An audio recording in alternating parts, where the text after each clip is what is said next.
মার্কিন ডলার আজ বিশ্ব অর্থনীতির অবিসংবাদিত রাজা। মার্কিন ট্রেজারি বন্ডের বাজার সবচেয়ে বড় ও নিরাপদ হওয়ায় বিশ্বের কেন্দ্রীয় ব্যাংকগুলো তাদের রিজার্ভ এখানেই রাখে। সংকটকালেও ডলারকেই নিরাপদ আশ্রয় হিসেবে বিবেচনা করা হয়। আন্তর্জাতিক বাণিজ্যের বড় অংশ, বিশেষ করে তেল ও সোনা, ডলারে লেনদেন হওয়ায় এই মুদ্রা ছাড়া বৈশ্বিক বাণিজ্য পরিচালনা প্রায় অসম্ভব। এমনটাই জানা যায় কাউন্সিল অন ফরেন রিলেশনসের তথ্য থেকে।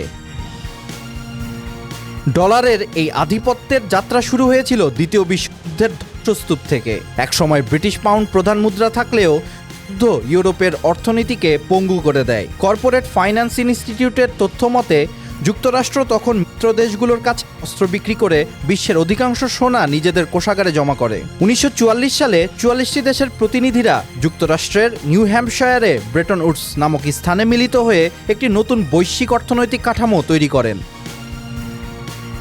এই চুক্তির অধীনে ডলার সরাসরি সোনার সঙ্গে এবং বিশ্বের অন্যান্য মুদ্রা ডলারের সঙ্গে সংযুক্ত হয়। StoneXBullion.com এর তথ্য মতে প্রতি আউন্স সোনার দাম নির্ধারণ করা হয় $35। যেহেতু যুক্তরাষ্ট্রের কাছে বিশ্বের সবচেয়ে বড় সোনার মজুদ ছিল, তাই ডলারের প্রতি আন্তর্জাতিক আস্থা বহুগুণ বেড়ে যায়। এই সম্মেলন থেকেই IMF এবং ওয়ার্ল্ড ব্যাংকের মতো বৈশ্বিক আর্থিক প্রতিষ্ঠানের জন্ম হয়।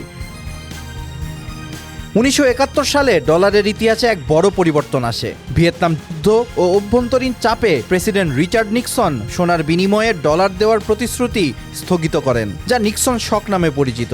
এর ফলে ব্রেটন উডস ব্যবস্থার অবসান ঘটলেও যুক্তরাষ্ট্র দমে যায়নি।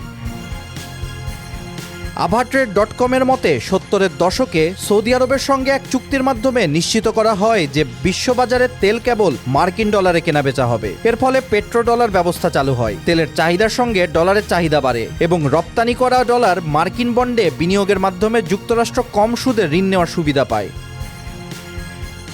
একটি মুদ্রার প্রকৃত শক্তি শুধু তার বিনিময় মূল্যের উপর নির্ভর করে না। মার্কিন ডলারের শক্তির মূলে রয়েছে যুক্তরাষ্ট্রের বিশ্বের বৃহত্তম অর্থনীতির আকার ও স্থিতিশীলতা। Reddit.com এর আলোচনায় উঠে এসেছে যে পুরো বৈশ্বিক আর্থিক অবকাঠামো ডলারের উপর ভিত্তি করে দাঁড়িয়ে থাকায় এই ব্যবস্থা পরিবর্তন করা অত্যন্ত জটিল ও ব্যয়বহুল।